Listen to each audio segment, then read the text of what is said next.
ఈ మధ్య రోజారెడ్డి ఎగిరెగిరి పడిపోతుందండి ఆవిడ. అసలు ఆవిడ కాని సబ్జెక్ట్ అంటే ఉండలేదు. ప్రతి దానిలోకి వచ్చేయటం, నోటికి ఏది వస్తే అది వాగటం. ఇప్పుడు ఈ వీడియోలో ఈవిడ మాట్లాడిన మాటలు కొంచెం బాధ కలిగించేయండి. ఒక ఆడ మనిషి అయ్యుండి అలా మాట్లాడటం నాకు చాలా బాధగా అనిపించింది. ఈవిడ నిజంగా ఆడదేనా అని కూడా డౌట్ వచ్చింది. ఏం మాట్లాడుతుందో ఒకసారి చూడండి. రోజా గారికి వేళ బాకీ తీర్చేద్దాం. గారు ఈరోజు బయటకు వచ్చి ఏదో సింపతి కోసం, భువనేశ్వరి గారు ఈరోజు బయటకు వచ్చి ఏదో సింపతి కోసం టచ్అప్ అవుతున్నట్టుంది, మేకప్ అవుతున్నట్టుంది. మేకప్ లేకపోతే అసలు ఈవిడ చూడడం చాలా కష్టం. ఆ మేకప్ని సరి చేసుకుంటూ మాట్లాడుతుంది. భువనేశ్వర్ గారు బయటకు వచ్చేదో అంటున్నారట. ఏమంటున్నారమ్మా? మా ఆయన చన్నీళ్ళు స్నానం చేస్తున్నారు అని చెప్పింది. ఈరోజు ఎటకారం చేస్తుంది. ఇది ఎంత ఘోరం అంటే అండి, 74 సంవత్సరాల పెద్ద ఆయన్ని చెయ్యని తప్పుడు కేసు పెట్టి ఆయన్ని జైలుకి పంపించడం కాకుండా ఆయన స్నానానికి వేడి నీళ్ళు కూడా ఇవ్వకుండా, ఇప్పుడు చన్నీళ్ళు వయసులో ఉన్న వాళ్ళే చేయలేరు, అలాంటిది 74 సంవత్సరాల పెద్ద ఆయన వేడి నీళ్ళు ఇవ్వట్లేదట. నా భర్త ఎలా బాధపడుతున్నాడు, నాలో సగాన్ని అక్కడ వదిలి వెళ్ళిపోతున్నట్టు అనిపించింది నాకని ఆవిడ మొన్న సెంట్రల్ జైలు ముందు నుంచి బాధపడుతూ కన్నీళ్ళు పెట్టుకుంటూ ఆవిడ ఒక వీడియో మాట్లాడింది. ఇప్పుడు నేను వచ్చి ఆయన్ని చూసి నేను బయటకు వచ్చేటప్పుడు నా ఒక భాగం ఏదో అక్కడ వదిలేసి వచ్చినట్టు ఉంది. ఇది చాలా టఫ్ టైము ఫ్యామిలీకి. అది ప్రెస్ మీట్ పెట్టింది. ఆ ప్రెస్ మీట్లో ఆవిడ బాధపడితే నిజంగా ఆడపుట్టున ఎవరికైనా సరే బాధ అనిపిస్తుంది. అరే, నా భర్త కూడా అలాంటి పరిస్థితుల్లో ఉంటే నేను ఎంత బాధపడుతానో ఆలోచిస్తా. కానీ రోజా గారిలో ఆడ లక్షణాలు 50% ఉంటాయండి, మిగతా 50% మగ లక్షణాలు ఉంటాయి. జనరల్గా మగోళ్ళలో ఎవరికైనా కానీ ఓ 50% లేడీ లక్షణాలు ఉంటే వాళ్ళని అంటానికి కొన్ని పదాలు ఉన్నాయి. కోతో మొదలైంది, కో జా అంటారు, 0.5 అంటారు, లేదా ట్రాన్స్జెండర్, ఇంకా హెసరా, ఇలా రకరకాల మాటలు ఉన్నాయి. అంటే సగం మగోళ్ళలో సగం ఆడ మనిషి ఉంటాయి. మరి ఆడ మనిషిలో సగం మగోడు ఉంటే ఏ పేరుతో పిల్లలండి వీళ్ళని? ఎందుకంటే ఈవిళ్ళలో సగం మగ లక్షణాలు ఉన్నాయి. మగోళ్ళ మాట్లాడటం, మగోళ్ళ గొడవలు చేయటం, ఆ నోటికి ఏదో వస్తే అది మాట్లాడటం, ఈవిడ మహిళను కూడా మర్చిపోయి అలాంటి బాధాకరమైన సంఘటనలో అలా వెక్కిరిస్తూ మాట్లాడాల్సిన అవసరం ఉందండి. ఆవిడే సానుభూతి కోసం ట్రై చేయలే. సానుభూతి అంటే ఇది జగన్మోహన్ రెడ్డి గారిని జైల్లో పెడితే ఇంటిళ్ళ 10 ఇంట్లో ఉన్న ఆడవాళ్ళందరూ వచ్చి జైలు ముందు కింద దేకేశారు, కింద దొరిలేశారు. This is the family of Jagan Mohan Reddy. Very emotional scenes. They know that.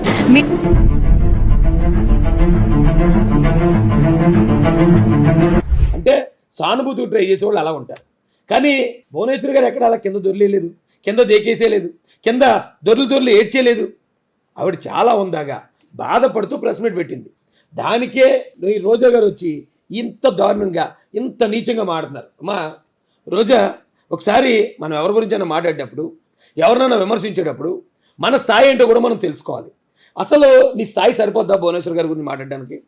నువ్వు ఎక్కడి నుంచి బయలుదేరి వచ్చావు? అసలు చిన్న చిన్న సినిమాల్లో క్యారెక్టర్లు వేసుకుంటూ లేఖి క్యారెక్టర్లో బి గ్రేడ్ క్యారెక్టర్లో అశ్లీలమైన క్యారెక్టర్లు వేసుకుంటూ నువ్వు పైకి వచ్చిన దానివి. అంటే నీ ప్రొఫెషన్ అంటావు. కానీ నీలాగే హీరోయిన్లు చాలామంది, సావిత్రి గారు కానీ, సౌందర్య గారు కానీ, నిత్య మేనన్ గారు కానీ, వీళ్ళందరూ కూడా నీలాగే హీరోయిన్లు. మరి వీళ్ళందరూ నీలాగా ఆ లేఖి క్యారెక్టర్లు వేయలేదు, అశ్లీలమైన పాత్రలు పోషించలేదు. అయినా ఓకే, అక్కడి నుంచి వచ్చావు నువ్వు. అక్కడి నుంచి వచ్చేదో నీ సుడి తిరిగింది. చంద్రబాబు నాయుడు గారి దయవల్ల రాజకీయాల్లోకి వచ్చావు, ఓ మంచి ప్లాట్ఫామ్ ఏర్పాటు చేసుకున్నావు. తద్వారా అక్కడి నుంచి నువ్వు మళ్ళీ జగన్ రెడ్డి గారి దగ్గర జంప్ అయ్యావు. కరెక్ట్గా ఈయన క్రిమినల్ మైండ్కి, నీ కన్నింగ్ మైండ్కి తోడయింది. అయితే ఇంత నీచంగా మాట్లాడతారా? రోజా గారి గురించి ఒక వీడియో దొరికిందండి నాకు. ఆ వీడియో చూస్తే అసలు ఈవిడ విధానం ఏంటి అనేది మీకు కూడా అర్థమైపోద్ది. జనం అందరూ అసహించుకుంటారండి ఇలాంటి ఆడవాళ్ళని. ఇది దాదాపుగా 8 సంవత్సరాల క్రితం ఆంధ్ర అసెంబ్లీలో జరిగిన సన్నివేశం. దేనికో ఒక వాదన జరుగుతుంది. వైసీపీ నాయకులందరూ కూడా పోడియం దగ్గరికి, స్పీకర్ పోడియం దగ్గరికి వస్తారు. అక్కడ మగవాళ్ళందరూ బాగానే ఉన్నారు, మగవాళ్ళందరూ నిలబడి ఉన్నారు. కానీ రోజా గారు చేసే వెకిలి చేష్టలు, అప్పటికే ఆవిడ ఒక ఎమ్మెల్యే, ఆవిడ చేస్తున్న ఆ జుగుప్సాకరమైన చేష్టలో ఒక్కసారి మీరు చూడండి. అసలు ఈవిడ క్యారెక్టర్ ఏంటి అనేది అర్థమవుతుంది మీకు.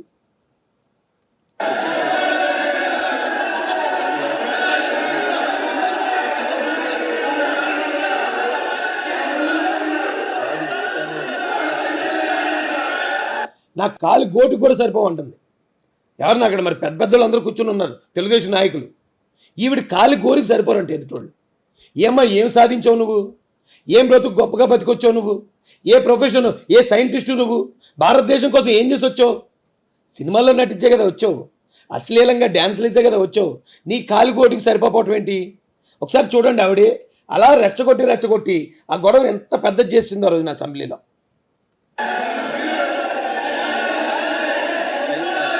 ఇలా పెరగటం కాదు, బుర్ర పెరగాలంటుంది. అక్కేదో సన్నగా మెరుపుతీగలాగా ఉన్నట్టు 2 గేదెలను పక్కపక్క నిలబెడితే ఆ 2 కలిపితే చుట్టుకొలత ఎంత వస్తుందో అంత ఉంటుంది ఈవిడ సైజు గురించి ఎదుటి మళ్ళీ విమర్శిస్తూ మాట్లాడుతుంది. అక్కడ ఉన్న మగవాళ్ళు అంతమంది ఎమ్మెల్యేలు ఉన్నారు, ఏ ఒక్కడు ఇలా మాట్లాడలే. కానీ ఈవిడ మాత్రం ఇంత ఓవర్గా, ఇంత లేకిగా బిహేవ్ చేయడానికి ఏంటండి కారణం ఏంటి?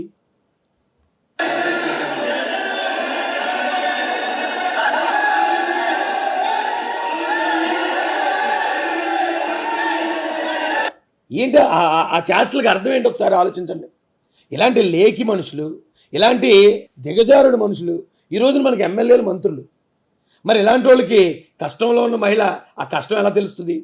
ఆ కష్టాన్ని అవును నేను కూడా సాటి మహిళని విషయం ఎలా తెలుస్తుంది?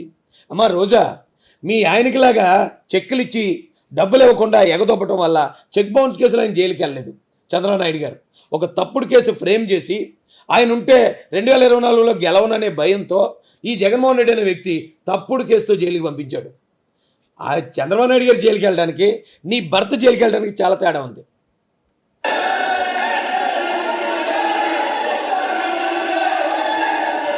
చూడండి ఎంత నీచంగా బిహేవ్ చేస్తుందో. మనం మామూలు బజార్లోనూ రోడ్డు పక్కన చాలామందిని చూస్తూ ఉంటాం, వాళ్ళు కొంచెం తేడాగా బిహేవ్ చేస్తూ ఉంటారు. వాళ్ళకన్నా మించిపోయి బిహేవ్ చేస్తుంది ఇక్కడ ఇవిడి. అలా చెప్పడానికి నాకే చిరగా, అదొక అసెంబ్లీ, ఆంధ్రప్రదేశ్కి దేవాలయం లాంటి శాసనసభ. అలాంటి శాసనసభలో ఈవిడి చేస్తున్న ఈ లేఖి చేష్టలు ఒకసారి చూడండి.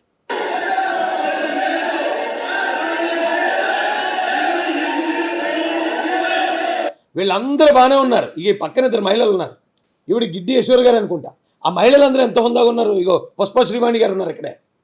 వాళ్ళందరూ ఎంత హుందాగా ఉన్నారండి. మహిళలు అంటే అలా ఉంటే కదా గౌరవం వస్తుంది. ఇలా లేకిగా, ఇలా గొడవలు పడుతూ, ఇలా ఎదుటోళ్ళని తిడుతూ, కాలు కొట్టి సరిపోలేదు ఇలా అంటుంటే, అలా ఎగిరెగిరి పడిపోతుంటే, అమ్మ నీ బతికేంటమ్మా అని ఖచ్చితంగా ఎదుటోళ్ళ నుంచి ఆ ప్రశ్న వస్తుంది కదా. నువ్వు ఏమి గొప్పగా బతికేసి వచ్చేసావు ఇక్కడికి అందరినీ అనడానికి? అసలు నీ బతికేంటి వెనకాల చూసుకుంటే, నువ్వు తీసిన వీడియోలు, నువ్వు చేసిన పాటలు, నువ్వు చేసిన సీన్లు అవన్నీ బయట పెడితే ఎంత నీచంగా ఉంటాయి అవి.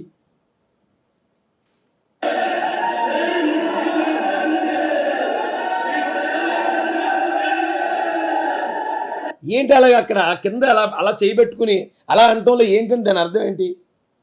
ఎంత ఎంత అశ్లీలంగా ఉందండి అది, ఎంత జుగుప్సకరంగా ఉంది, ఎంత నీచంగా ఉంది ఆవిడ చేసిన పని. ఇప్పుడు ఎలాంటి వాళ్ళకి అలాంటి ప్రవర్తన వస్తుంది అంటానికి ఎంతకన్నా నిదర్శనం ఉందా? ఆ పక్కన కూడా ఎమ్మెల్యేలు, ఎమ్మెల్సీలు ఉన్నారు, వాళ్ళు ఎందుకు అలా బిహేవ్ చేయట్లేదు? ఈవిడ మాత్రం ఎందుకు ఇలాగా నీచంగా బిహేవ్ చేస్తుంది దిగజారి? అంతే కొన్ని బతుకులు. అలా ఇప్పుడు ఇలాంటి వ్యక్తుల మాటలు కూడా మనం పట్టించుకోవాల్సి వస్తుంది, ఎందుకంటే మనం ఎమ్మెల్యేలు, మంత్రులు చేశాం కాబట్టి.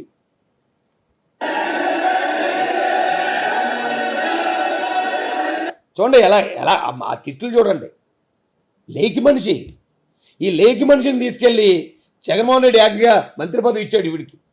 ఎందుకంటే మరి ఆయన తరపున తిట్టాలి కదా ఎదుటోళ్ళని. ఇప్పుడు అంత తిడుతుంది, కనీసం అవతల నుంచి ఎవరైనా ఒక్కరన్నా వచ్చారు ఈవిడ మీద గొడవకే? ఎందుకంటే వీళ్ళు లెక్క చేయరు, చిచి గలీజు ఇలాంటి దాని నోట్లో నోరేటువంటి అని చెప్పి లైట్ తీసుకున్నట్టున్నారు అక్కడ ఉన్న టీడీపీ ఎమ్మెల్యేలు.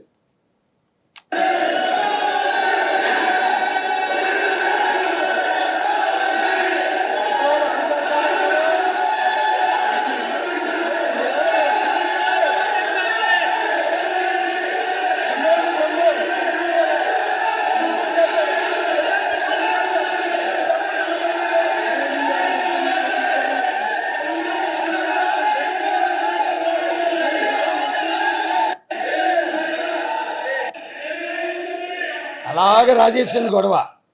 ఇప్పుడు రోజా కన్నా గలీజ్ మాటలు మాట్లాడే ఇక కొడాలి వచ్చాడు. వీళ్ళ అధికారం లేనప్పుడే ఇంత రౌడీజం చేశారండి, ఇంత దారుణంగా అసెంబ్లీలో గొడవ పడ్డానికి. టీడీపీ ఎమ్మెల్యేల మీద చూడండి ఇప్పుడు ఎలా వెళ్ళిపోతారు. కనీసం ఒక్క టీడీపీ ఎమ్మెల్యే అయినా ఇలా తిట్టడానికి కానీ వీళ్ళ మీద గొడవ కానీ వచ్చేయడం చూడండి. అది చంద్రబాబు నాయుడు గారు నేర్పిన క్రమశిక్షణ, జగన్మోహన్ రెడ్డి నేర్పిన లేకి బిహేవియర్ ఇది. ఇదే నచ్చుతుంది జగన్మోహన్ రెడ్డికి.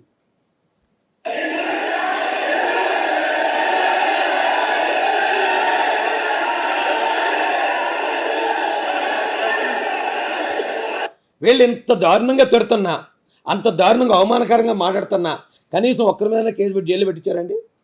ఒక్కరి మీద తప్పుడు కేసులు పెట్టించో లేకపోతే ఇలా తిట్టారు కాబట్టి మమ్మల్ని ఇలాగ అవమానించారని బొక్కలో దోయించారు వెళ్ళని?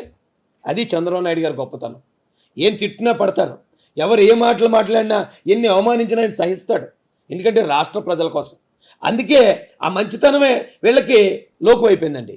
ఆ మంచితనమే వీళ్ళకి అలసైపోయింది. లేకపోతే తెలుగుదేశం పార్టీ అధికారంలో ఉన్నప్పుడు అధికార పార్టీలో ఉన్న ఎమ్మెల్యేల మీదకి ఇలా వస్తూ ఉంటే చూస్తూ ఊరుకుంటారు అసలు? ఆయన మంచోడు కాబట్టి సరిపోయింది. కానీ అదే అక్కడ లోకేష్ గారు ఉండుంటే మొత్తం మార్షల్స్తో పెట్టి వీళ్ళందరినీ ఎత్తి అవతల బాడేయించాడా? అవతల బాడేయించడం కాకుండా బొక్కలు వేయించాడా? ఇంత లేకిగా బిహేవ్ చేసిన రోజా ఒకవేళ ఇలా లేకిగా బిహేవ్ చేస్తుంది, ఇంత దారుణంగా దిగజారిపోయిందని ఆవిడ సస్పెండ్ చేస్తే మళ్ళీ బయటకు వచ్చి ఆడవటం, నన్ను సస్పెండ్ చేస్తారు, నన్ను ఇలా చేస్తారు అలా చేశారు నేర్చింది.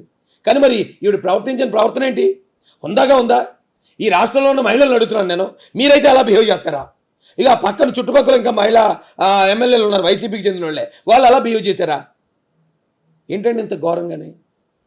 మహిళ అయితే ఏ చేయైనా వెళ్ళిపోద్ది, ఇంకా ఎవరిని పడితే వాళ్ళు తిట్టేస్తుందా? ఏ మాట పడితే ఆ మాట మాట్లాడేస్తుందా? తిరిగి మేమంటే మా మీద మళ్ళీ 354 కేసులా పెట్టుకోండి. తప్పుడు కేసులు పట్టి మీకు అలవాటే కదా. మీకు ఇలాంటి లేఖ మనుషులు కావాలి. ఇంకా చెప్పాలంటే మహాభారతంలో శిఖండి అనే పాత్ర ఉందండి. శిఖండి సగం మగోడు సగం ఆడమనిషి. ఆ శిఖండిని చూస్తే భీష్ముడు ఫైట్ చేయకుండా బాణాల కింద పడేస్తాడు. కానీ మేము అలాంటి వాళ్ళం కాదమ్మా. ఇప్పుడు నిన్ను శిఖండిలాగే ఉపయోగించుకున్నాడు జగన్మోహన్ రెడ్డి. నువ్వు సగం మగోడివి సగం ఆడదానివి. నీ మాటలో నీ బిహేవియర్ అంతా మగోళ్ళలాగా ఉంటాయి, మిగిలిన సగం నువ్వు ఆడమనిషివి. కాబట్టి నిన్ను శిఖండిలాగా తెలుగుదేశం పార్టీ మీద ఉపయోగిస్తున్నారు. మేమేం భీష్ముడిలాగా అస్త్ర సన్యాసం చేసి నీ చేతిలోనో నీ వెనకాల ఉన్న చేతిలోనో మేము చచ్చిపోవడానికి సిద్ధంగా లేవు. అవసరమైతే సెకండ్కి బుద్ధి చెప్తాం, సెకండ్ని మా మీద ప్రయోగించినోడు కూడా బుద్ధి చెప్తాం. దీన్ని బట్టి అర్థం చేసుకోండి రోజా గారి ప్రవర్తన ఎంత లేకుగా, ఎంత చీప్గా, ఎంత నీచంగా ఉంటుందో మీ విజ్ఞప్తి వదిలేస్తున్నాను. జై భీమ్, జై భారత్, జై జై మహాసన్.